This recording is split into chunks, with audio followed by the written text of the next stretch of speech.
সম্প্রতি ইন্ডিয়াতে একজন ব্যক্তি আপনাদের রহমতুল্লিল আলামিন নবীকে নিয়ে এমন একটা কটূক্তিময় কথা বলেছে যেটা কোনো মুসলমান নয়, কোনো সুস্থ মানুষ মানা সম্ভব। আমার ব্যক্তিগত অভিমত হচ্ছে উনি সত্যিকার পাক্কা হিন্দু এখনো হতে পারে নাই।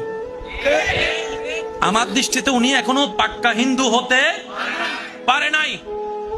কারণ পাক্কা হিন্দু হলে, পাক্কা বৌদ্ধ হলে, পাক্কা খ্রিস্টান হলে, পাক্কা মানুষ হলে নবী রাহমাতুল্লিল আলামিনকে নিয়ে বাজে কথা বলার কখনো চিন্তাও করত। ওনার কারণে পুরো হিন্দু জাতিকে দোষ দেওয়ার কোনো দরকার, যার যার দোষ তার। তবে একটা কথা মনে রাখবেন, ওই ব্যক্তি আপনার আমার নবীকে নিয়ে যে কথাটা বলেছেন এটা কোনো সুস্থ মানুষ মেনে নিতে পারে? আমি সবার মুখে শুনতে চাই, সুস্থ মানুষ মেনে নিতে পারে? আরে বাজারে পাওয়া যায় 100 শ্রেষ্ঠ মনীষী একটা বই লিখেছেন অন্য ধর্মের মানুষ, অনেকের নাম লিখেছেন সিরিয়ালে, কিন্তু ওনারাই ওনাদের জ্ঞান দিয়ে 1 নম্বরে যার নামটুকু বসিয়েছেন তিনি আপনার আমার নবী রহমতুল্লিল। মনে রাখবেন, এই পৃথিবীতে কেউ 100 সব দিকে পারফেক্ট নয়, কিন্তু একমাত্র আপনার আমার নবী যাকে আল্লাহ উসওয়াতুন হাসানা দান করে সর্বদিকে পারফেক্ট বানিয়ে দিয়েছেন।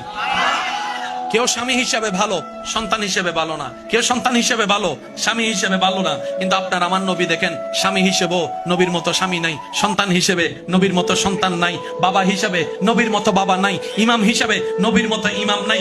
সর্বদিকে আল্লাহ তাআলা আপনার আমার নবীকে শ্রেষ্ঠ বানিয়ে দিয়েছেন।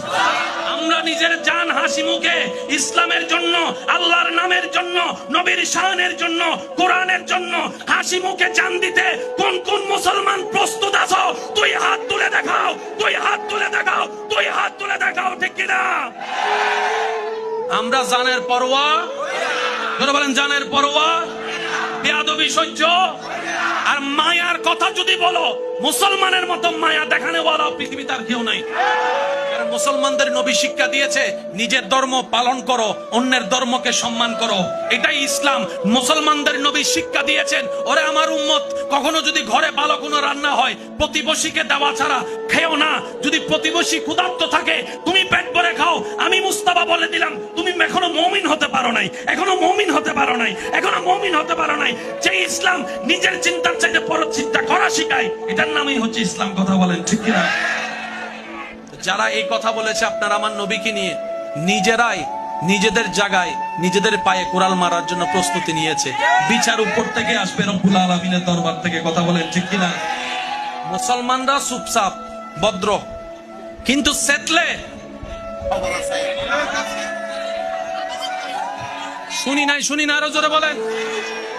সেতলে বদরের যুদ্ধে 313 জন ছিল মাত্র। তো যুদ্ধ পছন্দ কেউ করে না, কারণ যুদ্ধ কখনো শান্তি আনে। তবে আপনারা আমাদেরকে ঘুষা মারবেন, লাথি মারবেন, গুতাবেন, তখন সব সময় চুপ করে থাকবো, তাও তো হতে পারে।